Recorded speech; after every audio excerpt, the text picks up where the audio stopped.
Yes, in this week's Rajamandala, in your column, you've talked about, given the setbacks Russia has had in the long drawn out conflict in Ukraine, how its sphere of influence in what's called Eurasia, the former Soviet republics, so some in Asia, Kazakhstan, some in Europe, Georgia, etc. Its sphere of influence is declining, for one. And the second thing is these countries are looking at Russia as the big bad, or in the sense they feel some sort of understandable trepidation about their own sovereignty. If Russia is trying to create this old empire, actually, more than even the Soviet Union, it's the Russian empire. There's been a lot of talk from the Russian leadership. So one of the things you talk about is that this vacuum now, there's a power vacuum with Russia going, China stepping in. How can India really move in now? What are the kind of partnerships it's looking at? Are there, apart from China, other players in the region who have enough of a presence there for India to partner with? My sense is many countries are trying to chip away at the vacuum because historically, I mean, the Russia's, when it was an empire as well as the Soviet Union, its writ ran over a massive part of the Eurasian landmass, almost stretching from the Urals to all the way to the Pacific and all the way south from Arctic in the north to the Oxus River on the border with Afghanistan in the south. So it was a massive space that Russia has dominated for so many centuries. And now I think the consequences of the Ukraine war, which is going badly for Putin, could be quite visibly a decline in Russia's influence over this massive sphere and others moving in. I mean, I think we've already seen the Turks, the Europeans, the Chinese, whoever can get their act together are beginning to muscle in into this space. For India, I think we were really tied closely to Russia, whether it was the Soviet Union or the post-Soviet Russia. Russia was a main partner in the Eurasian landmass because we never had great relationship with China. Geography prevented us from having direct access to Central Asia. So during the Soviet days, we had a very good access to, because of our Moscow connection, we had good access to Central Asia. But after that, as when these republics became independent, we could not directly enhance our trade because Pakistan blocked access to this region. And today, I think we can no longer bet on Russia as our sole ticket to influence in the region. So I think we are at the beginning of a process where we have to work out new methodologies, new partnerships. I would say we must continue to try, which is what Prime Minister mentioned in this SCO summit of connectivity, whether through Iran or through Pakistan and Afghanistan. We need to build new partnerships with the European Union, which has a major role. And interestingly, even Japan and Korea, as large economic powers, they don't have geographic access, but they bring in a lot of amount of capital and technology into the region. And today, the Gulf, Saudi Arabia and UAE and Qatar are beginning to become associated with the SCO. So I think there is room there to work with our Gulf partners as well.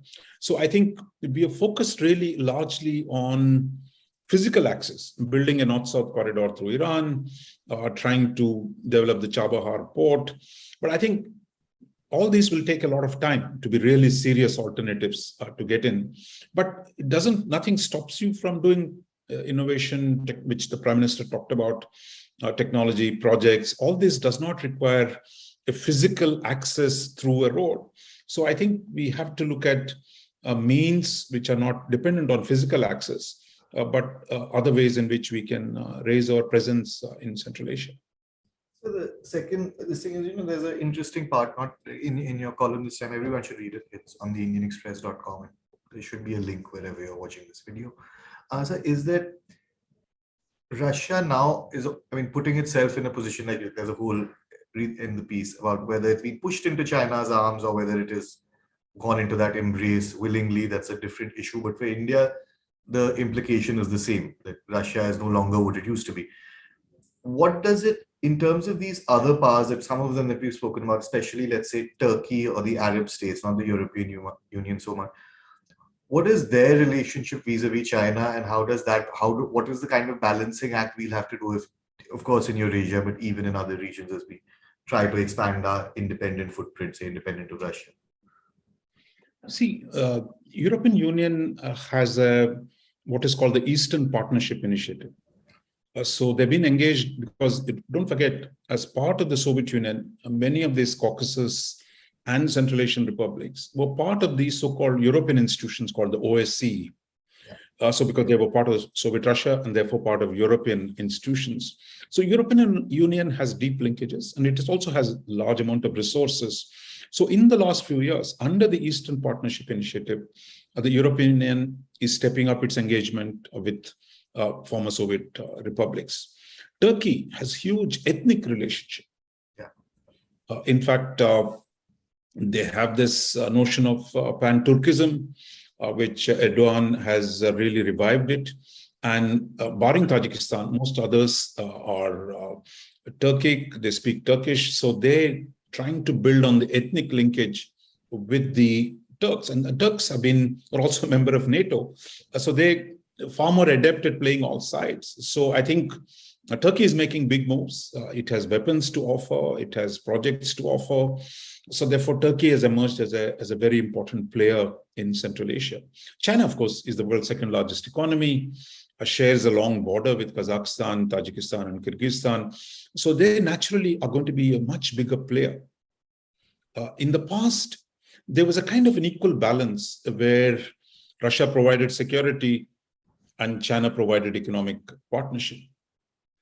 That balance of, between the distribution of functions is going to be shattered by Russian weakness today.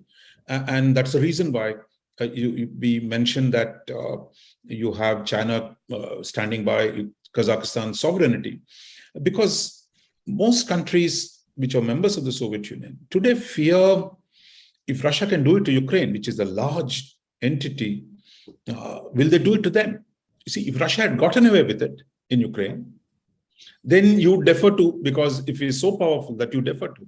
But if Russia is seen as unable to establish control over Ukraine, then others are going to make their own judgments and look for alternatives and diversify their relationships in search of what India we call strategic autonomy from Russia, because the fear of Russia is there and the others are opening the doors to them. So I think it's going to be a very dynamic phase in Eurasia in the days ahead. You mentioned this, the ideal situation would have been in the column that if Russia had not done this or was getting along with the West, and it was sort of that post-Cold War consensus was moving on. But since that's not happening now, and India itself is going to have to diversify, we always talk about arms, but in things like this, like its diplomatic influence, how it accesses places.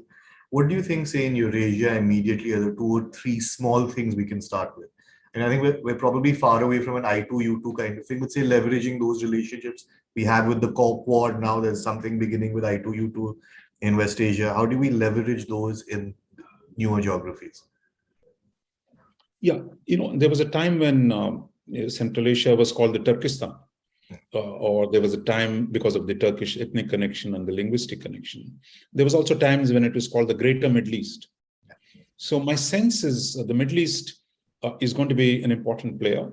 And the Gulf countries have a lot of money, capital, what we call Khaliji capital. Both Saudi Arabia and UAE and Qatar have lots of capital.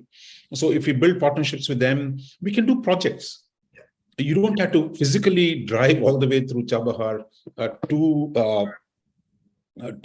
directly there. But if you can bring in mobilized money, resources to do projects, that's one.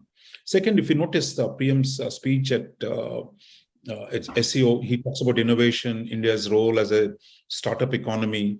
So I think we can take our technology lead to parts of Central Asia and say, look, we can help them develop new innovations in that part of the world. So I think we have to be imaginative from merely looking at connectivity to actually leveraging India's economic strengths to be able to raise our presence there. So I would say Europe, our engagement with Europe is growing. So Europe is building roads. It has tried to develop connectivity to the region as well. Gulf as the capital. Iran will have a great role, but Iran is itself under sanctions. So I think what it can do will be limited. And China, unfortunately, we don't have great relationship with China. And China-Pakistan have a very close relationship. So I would say, looking at in the future, I mean, it would be Europe and the Gulf and Iran should offer us a lot more opportunities. Great, sir. Thanks so much. We will see you next week. Everyone, read the piece. It's on theindianexpress.com, and you should probably subscribe to theindianexpress.com as well. Thank you, sir.